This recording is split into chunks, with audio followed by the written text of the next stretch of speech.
Bonjour, je suis Audrey Cournoyer, orthophoniste au Conseil scolaire Centre-Nord. Donc, dans la vidéo-ci, je voulais vous donner des trucs pour nous aider à utiliser la CAA, la communication alternative, et améliorer dans la routine du quotidien. Donc, on a notre outil de communication. Donc là, j'ai pris un exemple avec papier. Puis, OK, oui, je sais qu'en tant qu'adulte, je dois stimuler du vocabulaire sur l'outil de communication, mais comment faire pour m'aider à y penser? Puis, est-ce que je dois cibler certains mots en particulier? Donc, je vais vous donner 3 trucs aujourd'hui pour adresser cette problématique. Donc, truc pour penser à utiliser la communication alternative et améliorée dans la routine du quotidien. Donc, les exemples que je vais donner aujourd'hui, c'est des exemples qui s'adressent particulièrement pour les enseignants, mais c'est des trucs qui sont aussi applicables pour les parents. Donc, le premier truc que je vous donnerais pour penser à utiliser la CAA dans votre quotidien, en fait, les 3 trucs que je vais aborder aujourd'hui, premièrement, c'est de penser au vocabulaire qu'on utilise à chaque étape de la routine dans la journée. Le deuxième truc que je vais parler, c'est de cibler 5 mots à la fois à stimuler. Puis le troisième truc, c'est de mettre du marqueur sur les mots qu'on a choisi de stimuler.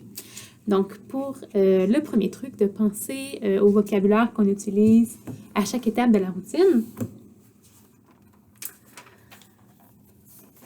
Donc, ce que je vous propose de faire, c'est de faire un horaire de votre journée, pas de votre journée, mais un horaire typique de vos journées dans la semaine.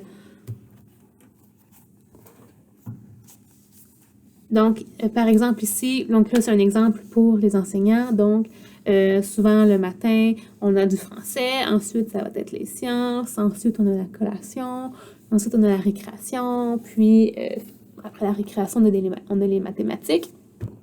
Donc, on se fait un horaire comme ça en tant qu'enseignant.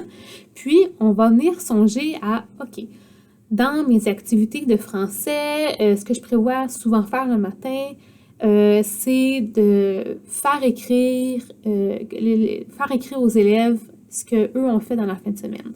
Donc, ils peuvent écrire ce qu'ils ont aimé puis ce qu'ils n'ont pas aimé. Donc là, on peut venir penser à notre outil de communication, puis, OK, quel mot dans ma routine que j'utilise déjà avec les élèves, que je pourrais venir cibler là, en particulier là, sur ma grille. Donc là, si l'activité, c'est de faire écrire par les élèves qu'est-ce qu'ils ont aimé puis pas aimé leur fin de semaine, on peut se dire, OK, pendant mon activité de français, je sais que je peux utiliser le pictogramme aimer avec mon élève qui a l'outil de communication.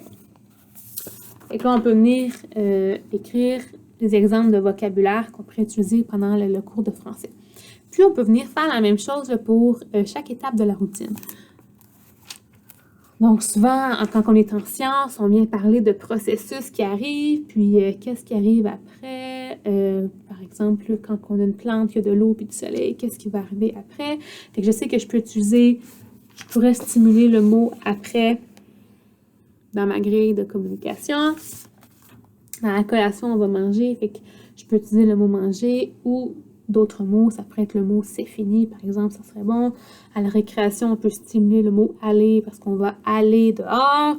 En maths, on peut utiliser certains termes de quantité, comme quelques qui est aussi là, sur la page d'accueil dans cet exemple-là. Donc, on a un processus où, à chaque étape de notre routine, on vient penser à quel mot de vocabulaire est-ce que je vais venir stimuler avec les élèves qui se retrouve aussi sur ma grille de communication. Donc, on fait ce petit chemin-là. Donc là, ça va nous aider ensuite à penser à « Oh, OK, là, dans mon cours de maths, je sais qu'il y a tel mot de vocabulaire que je peux utiliser qui est sur ma grille de vocabulaire. » Par la suite, le prochain truc que je vous donne, c'est de choisir 5 mots à la fois seulement. Donc, je dis 5 parce que si on se dit, OK, je vais venir pas mal toutes les stimuler au courant de la semaine, des fois, quand on se donne un trop grand objectif, on finit par avoir la difficulté là, à venir le faire pour vrai.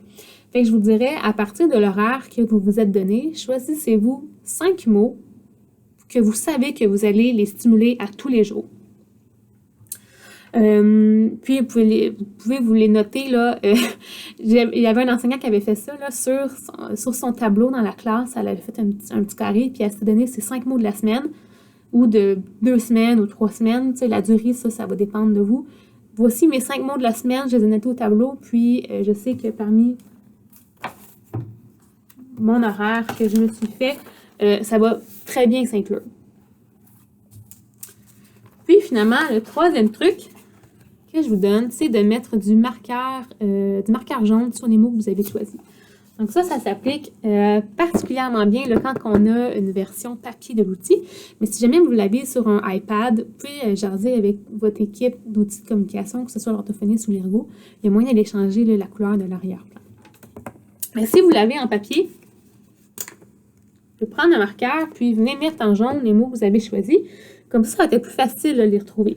Fait qu'on met en jaune après parce qu'on l'a choisi. On va mettre en jaune quelques parce qu'on l'avait choisi dans nos 5 mots. On va mettre aimer parce qu'on l'avait choisi, par exemple, aller.